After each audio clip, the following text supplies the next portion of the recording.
neighbors. I'm in the kitchen today doing my first Mamaw Mondays. So I told you in the beginning that I wanted to do this and show you simple recipes, how to make just everyday things, and today we're doing biscuits. I love making biscuits. They're so easy. You don't need that pop-up can. You can make it from scratch. So let's get started. I'm going to use cast iron because it gets hot all the way around, even heat, and gives you that little bit of crisp on the bottom of the biscuits. And I save all of my grease. And I keep it in a little can like this. And I'm just going to get some on my fingers. There is some on here because I condition these cast iron pans.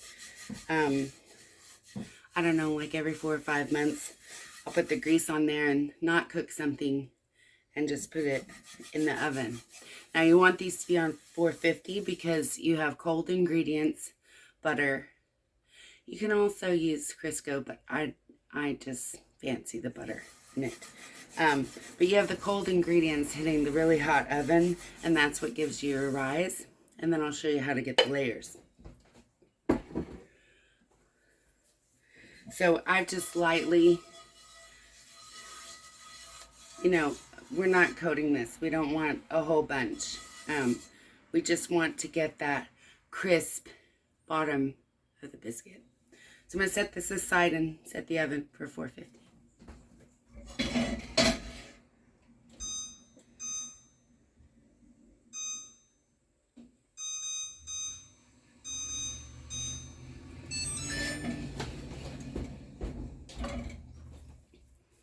Okay, I'll write the recipe below, but all you need is all-purpose flour. I like to keep that on hand so I can mix it different ways. Baking powder, salt, butter, and I really like to use buttermilk in this, but you can use half and half. You can use whole milk. I do not suggest skim milk because it will not have the rise. You can use heavy cream. I've done that and put, a little bit of water in there because that's going to be a very dense biscuit if you use heavy cream. You need that moisture. What happens between the flour and the heat is that moisture escapes and creates those air pockets in there. The baking powder gives you the lift, so that's what gives you those moist layers. It's all chemistry. It's all science. I didn't have my stuff out. Hang on. You see my lovely pantry and my buckets right there. Got lots of stuff built up in here. I like this one, but I'm probably going to switch because this one has aluminum in it. And we're trying to get away from that. But, I mean, hello, this has been around for 100 years. It does work.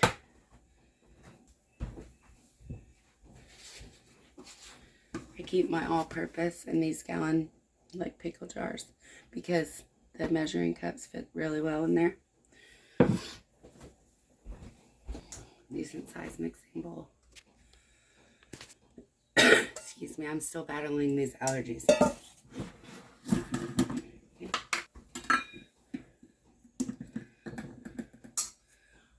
I don't even measure exact. Pretty close. 1.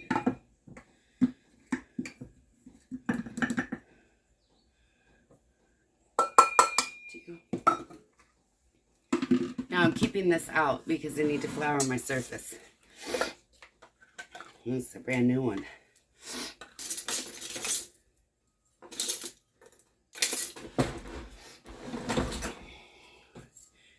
It's just a smidge less than a tablespoon. Full tablespoon won't hurt.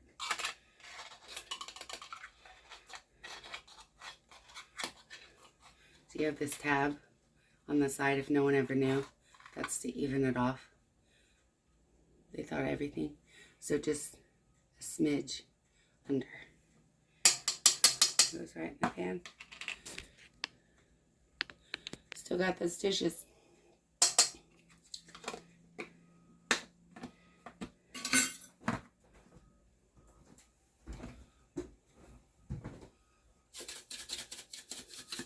teaspoon. I've gotten so used to what a teaspoon, 4 shakes out of there is. I just want to lightly fluff that together.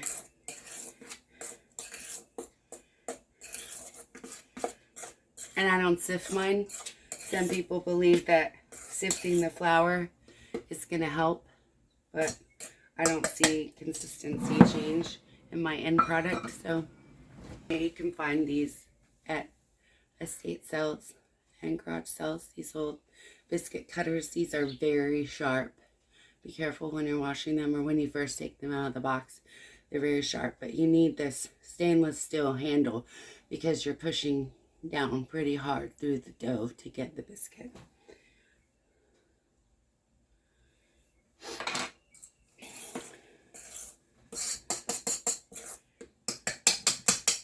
So for 2 cups of flour, 1 almost tablespoon of baking powder, and 1 teaspoon of salt, you need 6 tablespoons of cold butter.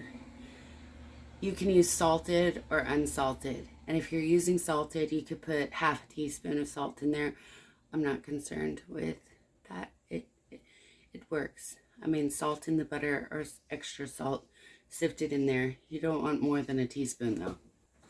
If you've never noticed, they're marked on here. And there's 8 in a stick, 8 tablespoons. So we're just gonna lop off 2 of them and open up the package. I'll show you.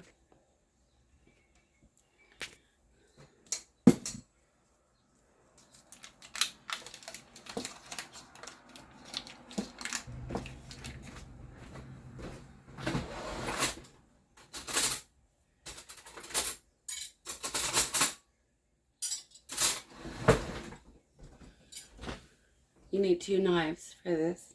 So I just went ahead and got my other one out. So I'm going to go 2 off. And just put that aside. We'll be putting it on the biscuits when they're hot.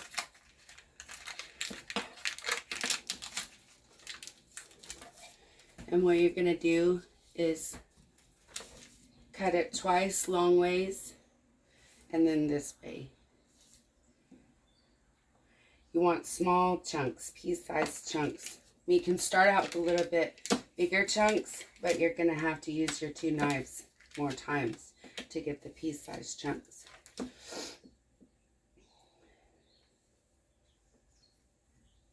So I've got 3 slices, and then I want to cut this down the middle of each one.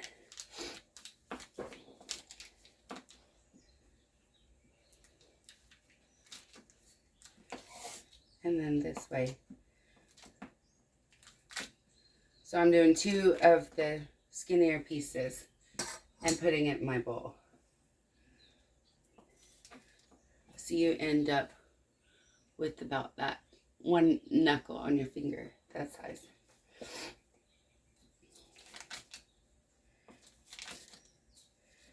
And it doesn't have to be perfect. It's going to be cut into the butter. Now you can use a pastry cutter for this. I have one, an antique one, but 2 knives is just the way I practiced, the way that I got really good at it, and I like to do it like that. Plus, when folks hear those 2 knives working, they know that the biscuits are coming. So you see, I'm just making these little small squares.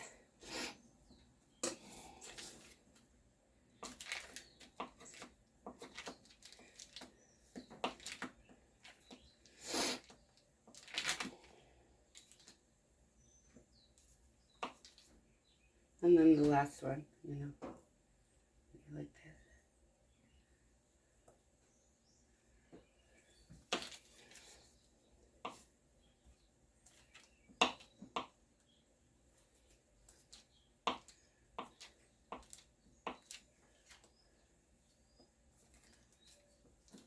Alright. Let's get something that looks like this. Sorry, the light is pretty dark here this morning.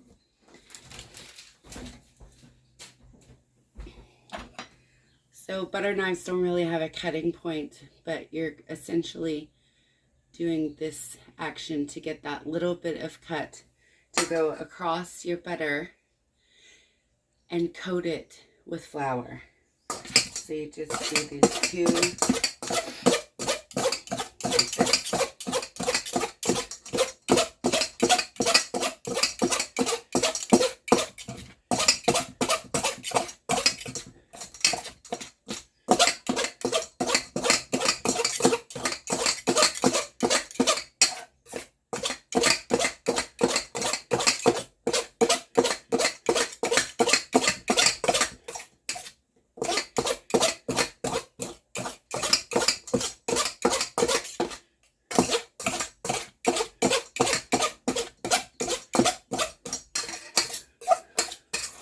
And I'm flipping it around looking for bigger pieces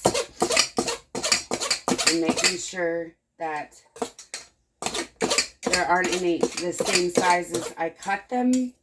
And then you can use the knives to get those bigger pieces cut down. Like, you know, this one is still the same size. So just cut that one in half and get it coated in flour again.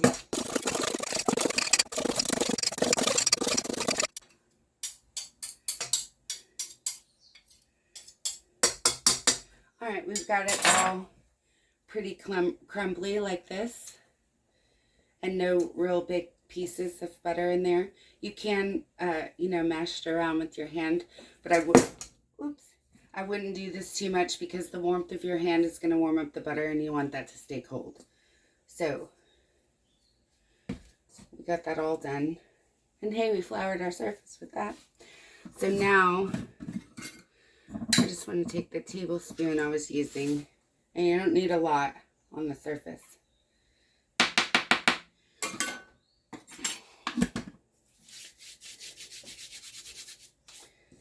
Okay, the cup that I measured my flour in, 1 cup of buttermilk.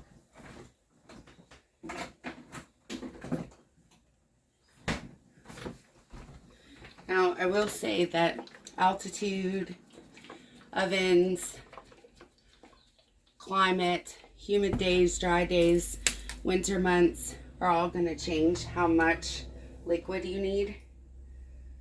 So start with a cup and you can add, and I'll show you the consistency of what the dough should be like. And I'm just using my knife to go around the side. You do not want to work this too much. You have it come together. And that's it. And my oven, by the time I do this, my oven is preheated. Okay, this is forming a dough, but I've still got flour on the bottom. So probably a tablespoon. I'm gonna add. And I'm not necessarily mixing, I'm scraping the bowl with the knife and going around the edge of it just to incorporate that new liquid. And now it's crumbly. Now there's less in there and I'll be able to push it with my hands.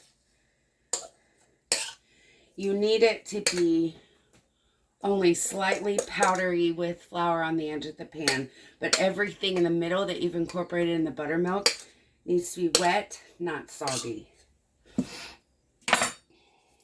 So I go around the edge and scrape that off.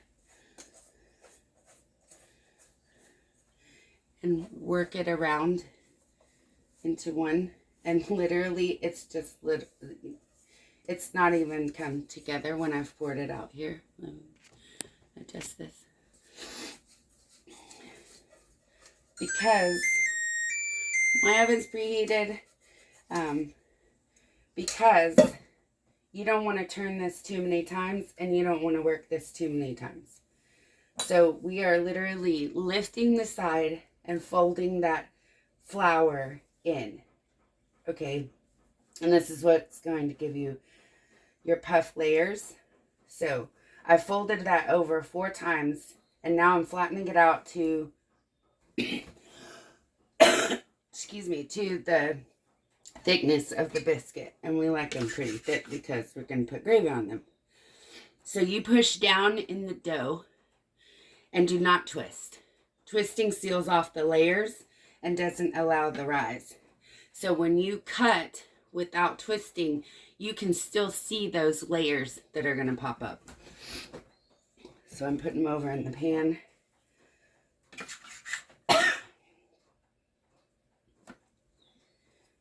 See the layers?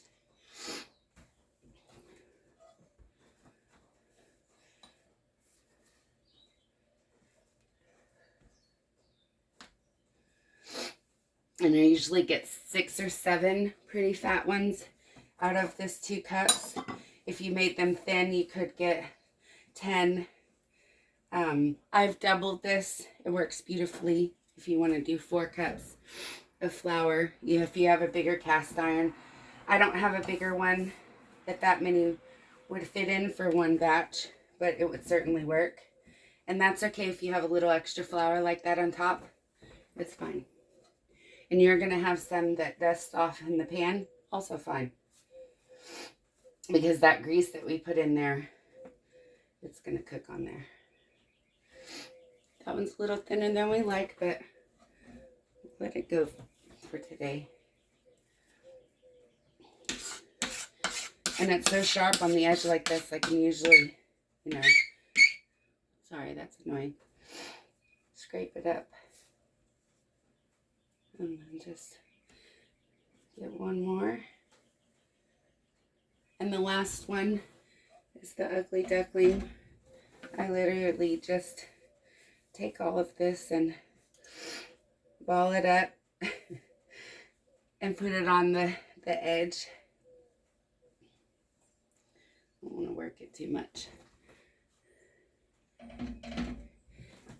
So just get this off of my hands and I can show you the pan.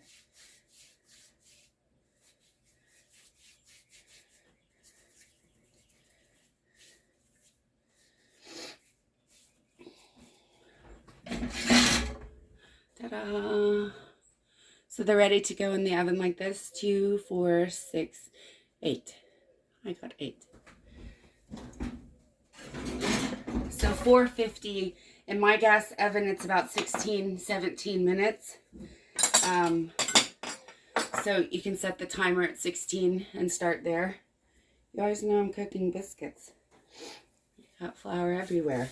Okay, and then, like I said, this is sharp enough. And I just scrape this off.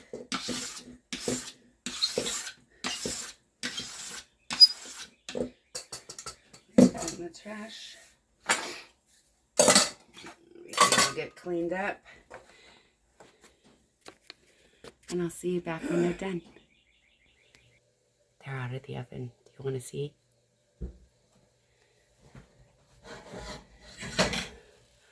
Beautiful. Perfection. Light, fluffy layers. And a really hot pan. Y'all have a great day. Bye, neighbors.